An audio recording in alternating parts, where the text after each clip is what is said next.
Estamos en las 10 de la mañana, 34 minutos en todo el país, y vamos a meternos de lleno en la entrevista central del día de hoy. Hablar de Osvaldo Torres es remontarnos seguramente a esos controles que se hacían allí en la zona de la terminal de Tres Cruces, y esas entrevistas que él brindaba cada vez que había un recambio de turistas en ese punto neurálgico que tiene la capital del país. El regreso y la llegada de mucha gente también a Montevideo, y la salida de mucha gente desde Montevideo al interior del país. Hoy todo cambió, y Osvaldo Torres por muchos años estuvo al frente allí del trabajo que realizaba en Tres Cruces. Pero hoy lo tenemos acá en La Paloma para hablar de lo que va a suceder mañana en el Museo de La Paloma, donde va a estar presentando el libro Onda del esplendor al colapso.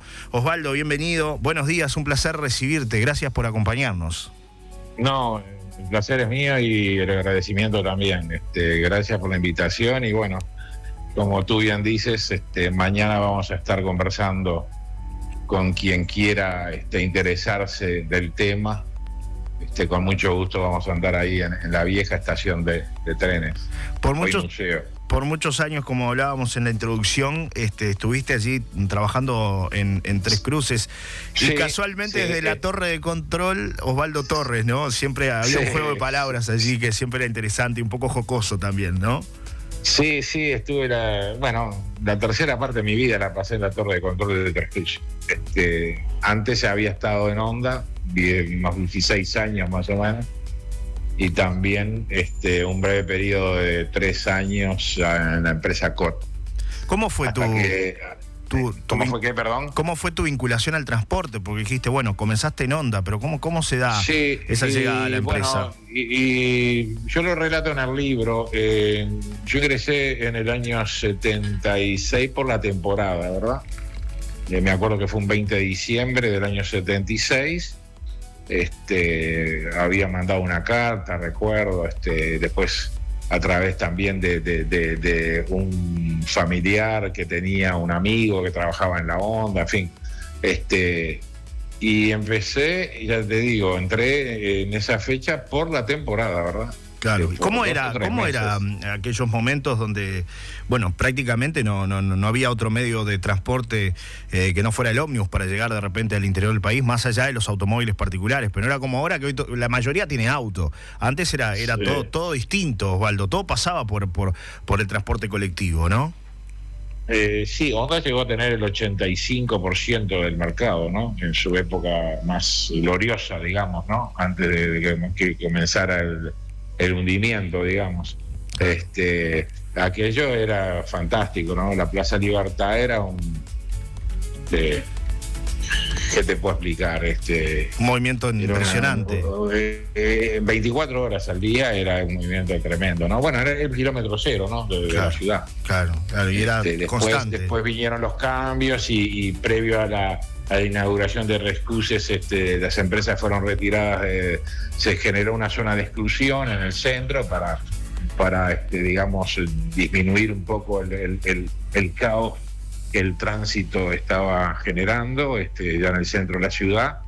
Y bueno, después se inauguró la terminal de Tres Cruces y bueno, la cosa se organizó de otra manera, ¿no? Osvaldo, muchos veraneantes en aquel momento, porque dijiste, entré a trabajar una temporada y había mucha gente que venía, por ejemplo, no sé, a Rocha, Maldonado, a través de la Onda. Sí, a ver, Onda está íntimamente ligada al desarrollo del departamento de Rocha. No es por casualidad que uno ha elegido ir a presentar el libro a La Paloma, ¿no? Claro. Y más en esta época del año. Pero Onda está muy vinculada porque, digamos, fue la primera empresa que unió Montevideo con la ciudad de Rocha, en una época donde la Ruta 9 era un camino apenas, donde había bañados que sortear, arroyos que se desbordaban. Así comenzaron los servicios entre Montevideo y Rocha. Obviamente que antes que llegara la Onda estaba el tren, y antes del tren era la diligencia. Claro. Estamos hablando de fines del siglo XIX, principios del siglo XX. Y después Onda, cuando se consolida, digamos, como empresa de transporte, también tiene un aporte sustantivo y un rol fundamental en el desarrollo turístico de La Paloma a partir de sus aportes en la construcción del complejo turístico del Parque Andresito. Claro. Increíble, ¿no? Que fue el principal impulsor. Y Osvaldo, en aquel momento se observaba eso que por ahí lo veíamos en fotos del tren, llegando a La Paloma, de personas cargando todo, desde, no sé, desde la heladera hasta el bolso más pequeño. Sí. Es decir, ¿eso lo observabas, lo veías tú en aquel momento cuando entraste a trabajar en Honda? No era tan así. No era tan así. Porque no había tanta capacidad, digamos, como para cargar en las bodegas, o porque la gente no se venía tan cargada. Perdón, si hablamos de los servicios de Honda, sí, las bodegas venían abarrotadas de mercadería, el rol fundamental de Honda, además de transportar pasajeros y de contribuir para el desarrollo turístico de determinadas regiones, porque no solamente en La Paloma, tenemos las cabañas del Tío Tone en Portezuelo, tenemos el complejo turístico en las termas del Arapey, todo eso fue a impulsos de Honda. Pero además de eso, Honda desarrolló un papel fundamental en lo que tiene que ver con el transporte de encomiendas, mercadería, correspondencia, las carteras bancarias, los diarios, las películas para los cines, en fin, todo pasó por ahí. Medicamentos, plasma de sangre, en fin, yo qué sé. Y además el aporte que la empresa hizo no solamente en eso, poniendo dinero para mejorar los caminos, para mejorar y construir las carreteras. El tramo entre Tacuarembó y Rivera se hizo gracias a los aportes de Honda y al impulso de Honda, por ejemplo. El puerto de la ciudad de Colonia, la primera infraestructura, se construyó con dinero puesto por la empresa Honda. Y así sucesivamente podemos, yo creo que el país está en deuda con Honda. Me preguntan, me preguntan por acá qué flota tenía Honda o qué máximo de número de coches llegó a tener Honda. Me preguntan por acá en su momento, ¿no?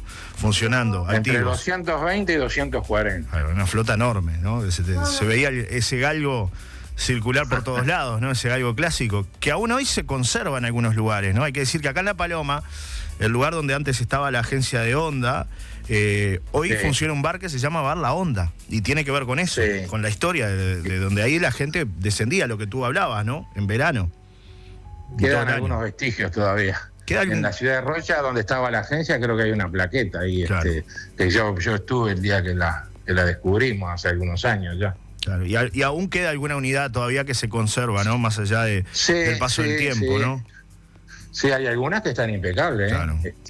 Hay algunas que están impecables. Hay fanáticos que han sacrificado patrimonio para mantener esos coches en condiciones. Sí, que los han restaurado en algunos casos y otros los mantienen originales, ¿no? Y sí, hay eventos que congregan una gran cantidad de unidades de Honda todavía. Se juntan allí. La última vez que hubo algo de eso fue en la ciudad de Colonia, que precisamente yo estuve presentando el libro allí. El Día del Patrimonio, se juntaron allí en Colonia una cantidad de ómnibus que pertenecieron a Honda, de distintos modelos, ¿verdad? Claro. Todo GMC y Mercedes-Benz alemanes. Claro, ese GMC y el sonido característico. Acá me dicen el camello, no se olviden del camello, me dicen por acá, por los camellos, ¿no? Los clásicos de Honda, ¿no? Bueno, hubo varios servicios, hubo varios modelos. El primer modelo se le llamó Ola Marina por un tema musical de la época cuando el coche fue importado. Después los galpones, que se llamaban así, se denominaban así por la amplitud del pasillo y del salón de pasajeros. Después vinieron los coches Silver, con otra tecnología más avanzada. Después vinieron los camellos. Y por último aquellos cuadrados, los famosos TMC, con doble eje trasero. Simultáneamente la empresa trajo primero 10 y después 20, en total 30 autobuses Mercedes-Benz de origen alemán. Tremendo, ¿no? Era en aquella época eso es tremendo. Sí, fue revolucionario. Claro, bueno, eso a la larga también trajo consecuencias porque era un costo operativo de mantenimiento que llegó un momento que era imposible para la empresa. Y creo que ahí cometió errores la empresa porque debió, lo decimos en el libro, en algún momento tendría que haber replanteado si la flota tenía que seguir siendo distinguida con ese tipo de modelos o se podía haber optado por un modelo más económico y de un origen más cercano, como de Brasil, por ejemplo, ¿no? Tengo acá otra intervención de un oyente que nos escribe al WhatsApp. Pueden escribirnos y nosotros planteamos las preguntas al entrevistado del día de hoy, al 098-111-97. ¿Cerró por mala administración? ¿El dulce picó los dientes? Es una pregunta, más allá de que obviamente que en el libro seguramente hay detalles que cuentan todo lo que fue ese proceso, ¿no? Bueno, sin expoliar el libro, Sí. digo, es la suma de cosas, Claro. es la suma. No solamente fue responsabilidad interna, no solamente fueron factores internos, que de repente fueron los desencadenantes, ¿no? Claro. Pero no solamente fueron los directivos que se equivocaron, o el sindicato que cometió errores, o el gobierno de la época. En fin, yo en el libro lo que planteo es todos los elementos para que el lector saque sus propias conclusiones. Claro. Yo tengo la mía, yo sé por qué cerró la ONU, o creo saberlo. Claro. Pero no, yo no lo digo en el libro, lo que en el libro muestro es exhibo, es un muestrario de datos y de circunstancias que el lector, si las empieza a concatenar y a ordenar, puede llegar a su propia conclusión. Acá me mandan un mensaje, dice: buenos días, aquí en La Paloma había un enamorado de la onda y además chofer, Rubén González, conocido por todos. Lástima que ya no está, Bulla, dice, lástima ya no está con nosotros. Bulla González, creo que lo tengo registrado. Sí, estaría hoy en primera González. Plana ahí, dice Mari, que nos escuche, que nos aporta este dato de lo que fue esa época de esplendor y dorada, ¿no? De la onda. Me pregunta por acá, ¿qué quiere decir onda? ¿Qué quiere decir onda? La palabra onda. Organización Nacional de Autobuses. Bien, eso es clarito. Organización Nacional. Perfecto. Porque cuando se definió el nombre, realmente era una organización, era una cosa excepcional de la manera en que fue, digamos, formándose la empresa, ¿no? A partir de varios transportistas que en los primeros años de la década del 30 competían por separado, incluso se disputaban los pasajeros hasta con situaciones de violencia entre ellos, ¿no? Hasta que el gobierno de la época de alguna manera trató de conciliarlos y ahí comenzó lo que sería después la onda. En el año 35 se forma una cooperativa, en el año 40 una sociedad anónima parcial y los primeros estatutos como sociedad anónima integral se crean y se presentan en el año 1947. Me preguntan por acá si además de Uruguay, de Conectar Uruguay, había otros destinos a los que la onda llegara. Me pregunta alguien que evidentemente es joven y que no conoce la historia, ¿no? Sí, bueno, sí. Además de desarrollar un servicio internacional de turismo con excursiones a todo el Cono Sur, Onda tuvo líneas a Porto Alegre. Teniendo la concesión a San Pablo, nunca la llevó a cabo. Increíble. Porto Alegre, Córdoba, Buenos Aires y Mendoza. Esos fueron los destinos internacionales que tuvo la onda. Osvaldo, bueno, por supuesto que va a estar el libro allí para quienes quieran comprarlo y bueno, y mantener una linda charla con la gente, porque de eso se trata, ¿no? De un ida y vuelta. Seguramente mañana jueves. El libro va a estar acompañado, para quien lo desee, también con mi primer libro, que fue uno que yo escribí una vez que me retiré de Tres Cruces, que está referido también a la terminal de Tres Cruces. A partir de aquel incendio famoso del año 2010, yo ahí también establezco un relato de todo lo que ocurrió y después, bueno, me extiendo un poco en temas de transporte. Claro, por todo lo que ha sido tu trabajo, ¿no? También va a estar allí. Claro, por todo lo que ha sido tu trabajo. ¿no? Sí, ha sido impresionante. Las viste todas, ¿no? Desde los comienzos prácticamente del transporte colectivo hasta hace poco, ¿no? Que decidiste ponerle punto final a tu trabajo allí dentro de la Terminal Tres Cruces, ¿no? Sí, me retiré en el 2019 porque digo, fin. Claro, ya está. Nada es para siempre, nada es eterno.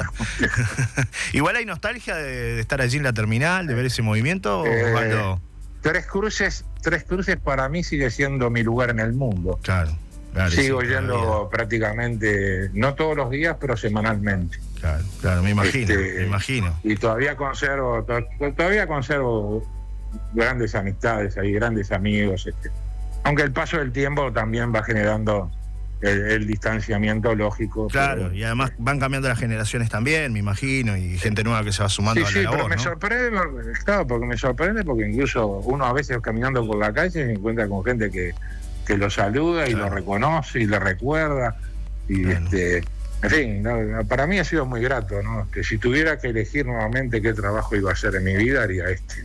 Me mandan otro mensaje, dice: hola, buen día, Johnny. Uno de los mejores choferes de la Onda es Perrone, de aquí de La Paloma. Me dice un querido Johnny Alfredo Rubén Contreras.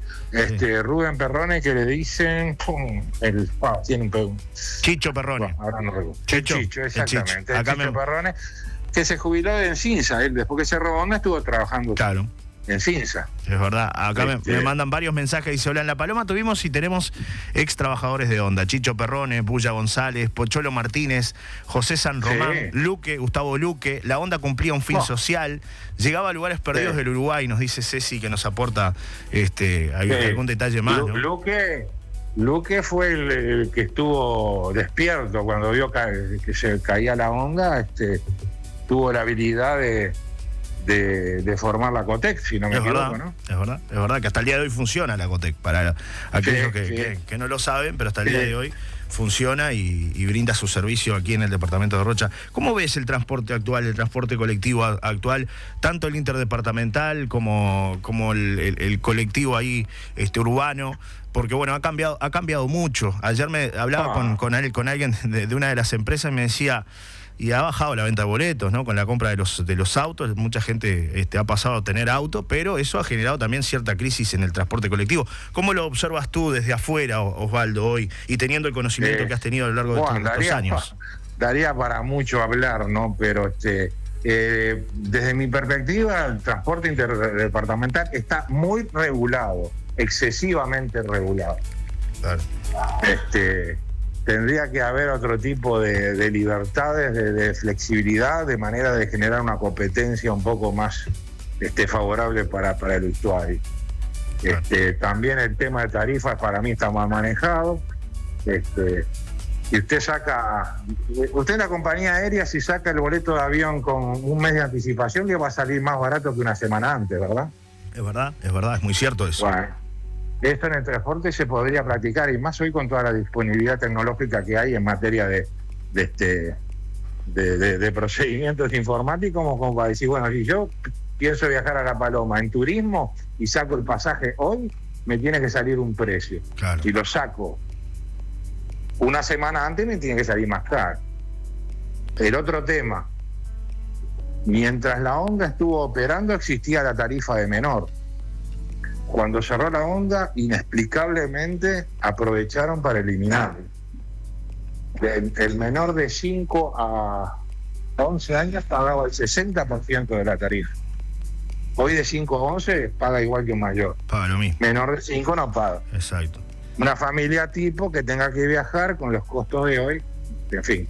Sí. Habría mucho para me dicen por acá, sobre el tema. me aportan un dato que dice: mejoró mucho el tema del confort de los coches, pero yo viajo bastante seguido y muchos coches están vacíos, me dicen por acá, ¿no? Con respecto a lo que hablábamos, ¿no? Esa crisis que notan algunas empresas, ¿no? Y lo que tú hablabas, el tema de la oferta, la demanda, es decir, es mucho más amplio el tema, ¿no? Tampoco. No Claro. se estimula el uso del ómnibus. Claro. No se estimula. Claro. Acá me aportan otro mensaje, dice: Barrientos, guarda de la Onda de Colonia, dice Rosario. Olis, Barrientos, guarda de la Onda de Colonia. Claro, gente que va recordando también personajes y bueno, muchas personas que estuvieron vinculadas, porque además era eso, ¿no? El contacto del guarda, del chofer con la gente de manera periódica, se generaba a veces hasta una amistad, ¿no? Es un poco así, Osvaldo. Yo le cuento una anécdota que la vi yo. Un día vengo de Rivera como pasajero a las 7 de la mañana y el coche, yo no tenía relación ni con el chofer ni con el guarda, y antes llegué a Tacuarembó pasando el día en un empalme, no sé si era en empalme Tranquera, empalme a Pampa, no recuerdo exactamente. El coche se detiene, el conductor y el guarda bajan, prenden un cigarrillo, se toman un mate, y el público arriba del coche decía: ¿qué está pasando con esta gente? Y a los 5 minutos, bajando de una ladera vemos una paisanita con 3 gurises con la túnica. Si ese coche no esperaba a esos pasajeros, esos chicos ese día no hubieran ido a la escuela. Qué increíble. Bueno, las cosas que pasaban, ¿no? Por eso decíamos, era la única forma que la gente tenía, el único medio de transporte que tenía la gente para poder moverse de un lado a otro. Hoy el mundo cambió, lo que hablábamos, el adelanto que hay, pero era la forma de conexión. Tú decías, ¿no? Las encomiendas, todo pasaba por ahí, por el transporte colectivo. Me mandan por acá mensajes. Alguna de las ventajas es que ahora, por ejemplo, se pueden comprar pasajes a través de la web, me dicen por acá. Hablando de las ventajas y desventajas, ¿no? Bueno, claro. Sí, bueno, está. Eso hoy todos podemos comprar, claro. No solamente pasajes. Claro. Todo se puede comprar. Claro, yo entiendo lo que tú dices, Osvaldo, que es importante aclarar al oyente que Osvaldo plantea que haya una mejor oferta para que el pasajero pueda tener, ¿no? Esa posibilidad de decir, no sé, lo reservo con anticipación y tengo determinado descuento a la hora de viajar. Si lo reservo un año antes, me va a salir más barato. A eso es a lo que se refiere Osvaldo concretamente. Osvaldo, gracias por tu tiempo aquí en Solar y Radio. Y bueno, mañana la invitación está abierta a todos los que deseen participar. Acá me mandan un mensaje, les recuerdo cuando estamos en entrevista, que nos escriban, es más práctico para nosotros, así le podemos transmitir al entrevistado. Yo vivía en Maldonado y tenía de vecino a Glodowski, chofer del camello, dice Wilson, que deja Wilson Glodowski. Wilson Glodowski. Claro. Me acuerdo perfectamente. Después otro mensaje que me mandan, que tiene que ver con todo, mucha gente recordando, obviamente. Buenos días, Johnny, mis tremendas anécdotas con la Honda. Viajé desde los 18 años de Salto a Montevideo y viceversa, y de Salto a Belén, Río, era uno de los choferes guarda que hacía ese trayecto. Éramos como hermanos todos los que viajábamos en esas épocas, recuerda a Rosario. Y otro mensaje dice, yo todos los viernes me iba a Montevideo, el guarda me levantaba en la escuela y me dejaba en la Plaza Cagancha, que me esperaba mi abuela. Mirá qué detalle, Osvaldo. Exacto, sí. Y los menores viajaban a cargo del personal. Claro, por eso. Otra época, ¿no? Sin lugar a dudas, ¿no? Exacto. De mucha cercanía, además, lo que se generaba entre los guardas, los choferes y la gente que viajaba, lo que decía por ahí Rosario, ¿no? Éramos como hermanos los que viajábamos ahí en el ómnibus, ¿no? Era lo que contaba.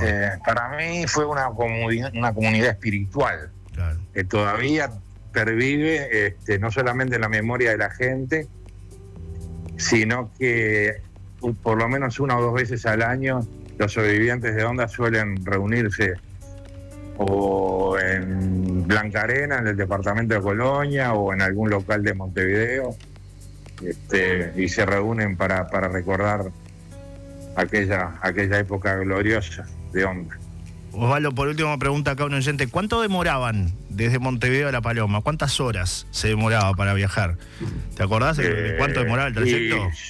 Y unas 4 horas y media. 4 horas y media, claro. Hoy, en un vehículo de repente, o en un ómnibus, en 3 horas más o menos está, ¿no? En Montevideo. 3 horas, sí. Ha cambiado. Cambió recordemos todo. Recordemos que las rutas no eran lo que son hoy, ¿verdad? Claro. Y había que vadear bañados y arroyos. Claro, era tremendo. Era una odisea venir a Rocha, ¿no? Era como una especie de odisea. Rocha estaba aislado precisamente por su composición geográfica, ¿no? Claro. Gracias una vez más, Osvaldo, un placer haber conversado contigo, y el deseo mucho éxito. Y del libro, además de que lo vas a presentar acá, ¿dónde se puede comprar? ¿En qué librería? Para el que quiera conocer un poco más. Bueno, realmente está agotado en librerías. Oh, bueno. Aprovechen entonces ahora. Sí. Y quiero aprovechar para quien no pueda concurrir mañana a La Paloma, que vamos a estar el sábado en Piriápolis, en una dependencia de la municipalidad de Piriápolis, que en este momento no recuerdo el nombre. Después tenemos proyectado hacer 33, Durano, Tacuarembó, Paysandú, Mercedes. Ese es un poco el periplo que tenemos proyectado por lo menos para el primer semestre de este año, porque en el interior la Honda todavía claro, genera mucha nostalgia. Y se notan los mensajes de la gente, ¿no? Claramente en los mensajes de la audiencia que hablan de eso, ¿no? De la nostalgia, del recuerdo, de esos momentos de juventud, de niñez, de adolescencia. Es decir, hay mucha gente del otro lado recordando y añorando lo que fue la onda. Un enorme. Acá me dice alguien por acá, los viajes al Chuy en onda eran imperdibles, me dicen por acá, claro, porque bueno, hubo un movimiento impresionante, ¿no? Ni que hablar, ni que hablar. Un abrazo grande, Osvaldo. Hasta muchas el próximo gracias, encuentro. muchas gracias. Gracias. Hasta la vuelta. Esta entrevista la pueden volver a escuchar en rochanoticias.com y también en las redes de Solari Radio. Osvaldo Torres pasó por Solari Radio. Hablamos de este libro que se va a presentar, reitero, en La Paloma, que se llama Onda del Esplendor al Colapso. Ya venimos. Información en una nueva mañana.